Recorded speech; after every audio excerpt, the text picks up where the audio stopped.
पिताजी के अचानक घर आ जाने से पत्नी तमतमा उठी। लगता है बूढ़े को पैसों की जरूरत आ पड़ी है, वरना यहाँ कौन आने वाला था। अपने पेट का गड्ढा भरता नहीं, घर वालों का कहाँ से भरोगे। मैं नजरें बचाकर दूसरी ओर देखने लगा। पिताजी नल पर हाथ मुंह धोकर सफर की थकान दूर कर रहे थे। इस बार मेरा हाथ कुछ ज्यादा ही तंग हो गया। बड़े बेटे का जूता फट चुका है, वह स्कूल जाते वक्त रोज भुनभुनाता है। पत्नी के इलाज के लिए पूरी दवाइयाँ नहीं खरीदी जा सकी।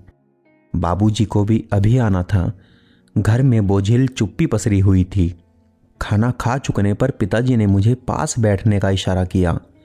मैं शंकित था कि कोई आर्थिक समस्या लेकर आए होंगे। पिताजी कुर्सी पर उठकर बैठ गए, एकदम बेफिक्र। सुनो कहकर उन्होंने मेरा ध्यान अपनी ओर खींचा। मैं सांस रोक कर उनके मुंह की ओर देखने लगा। रोम रोम कान बनकर अगला वाक्य सुनने के लिए चौकन्ना था। वे बोले, खेती के काम में घड़ी भर भी फुर्सत नहीं मिलती। इस वक्त काम का जोर है।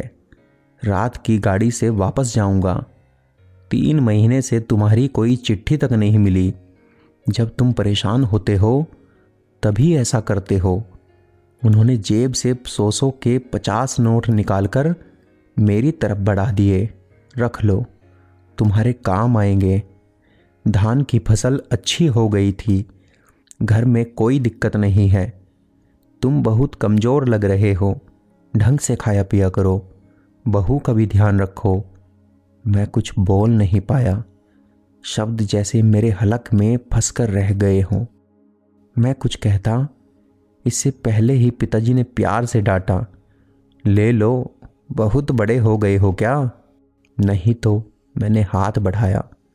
पिताजी ने नोट मेरी हथेली पर रख दिए। बरसों पहले पिताजी मुझे स्कूल भेजने के लिए इसी तरह हथेली पर अठन्नी टिका देते थे, पर तब मेरी नज़रें आज की तरह झुकी नहीं होती थी। दोस्तों, एक बात हमेशा ध्यान रखें, माँ बाप अपने बच्चों पर बोझ हो सकते हैं, लेकिन बच्चे उन पर बोझ कभी नहीं होते हैं।